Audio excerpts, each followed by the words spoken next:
Ce matin, Eva Lopez, cantatrice et propriétaire de l'hôtel Château Mercues, a été retrouvée pendue au lustre de sa chambre. Oh, vous savez à qui ça revient, tout cet argent? À vous tous. Est-ce qu'il y a une certaine jouissance à jouer un personnage qui en prend plein la figure lorsqu'on est acteur? À jouer, oui. À le voir après...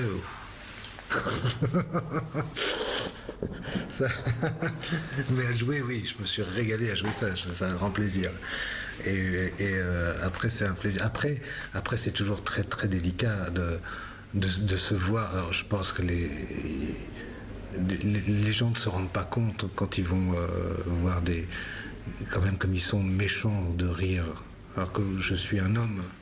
Et je suis quand même, malgré tout, ce personnage, j'ai quand même mis un peu de moi. Et comme ça qu'on se moque autant de ce personnage qu'on le... Moi, à un moment donné, ça me fait quand même un petit peu de la peine, parce que c'est quand même un petit peu moi, quand même un petit peu. Donc, alors c'est vrai que... Tu préférerais que les gens ne rient pas?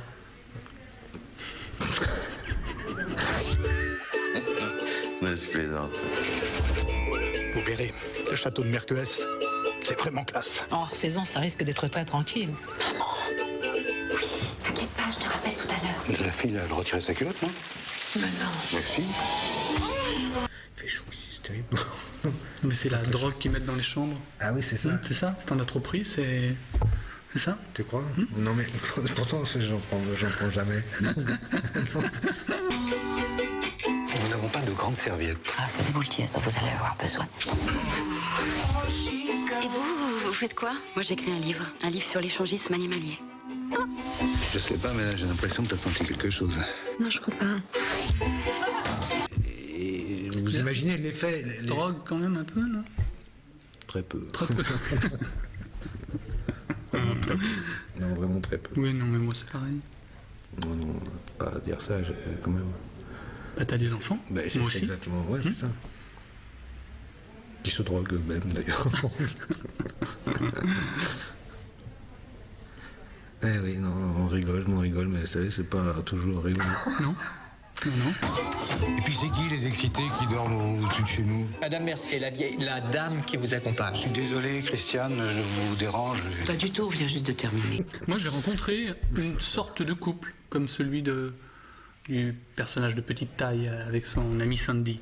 Sauf que l'homme n'était pas de petite taille. Alors là, on a un peu rajouté. Mais j'étais dans un hôtel avec ma femme à l'étranger, et c'est vrai qu'on a fait la connaissance d'un couple très très très liant, qui, de façon purement amicale, nous a proposé de boire un verre, et d'une façon purement amicale, proposé de finir la soirée dans leur chambre à boire un verre parce qu'on avait sympathisé. Et d'une façon purement amicale, nous ont proposé de nous asseoir sur le lit, et d'une façon purement amicale, la jeune fille a retiré, comme toi qui avais chaud, le haut de son corsage, et nous a donné la possibilité d'admirer sa poitrine nue, diaphane et fragile. Et c'est vrai que là, c'est à ce moment-là qu'avec ma femme, on s'est dit, tiens, peut-être qu'il y a anguille sous roche. Ouais, peut-être qu'il y a un scénario à faire. Voilà. Qu'est-ce que t'as fait de tes poils? T'es jamais arrivé de penser que le sexe, c'était comme une petite mort? Quoi? Vous y êtes pris comment? Pourquoi faire? Pour prendre Madame Lopez. C'est un cauchemar. Je vais me réveiller, là. En fait, il se fout de notre gueule, ce con.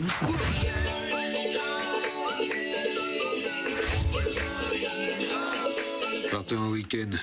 Vous verrez, ça change la vie.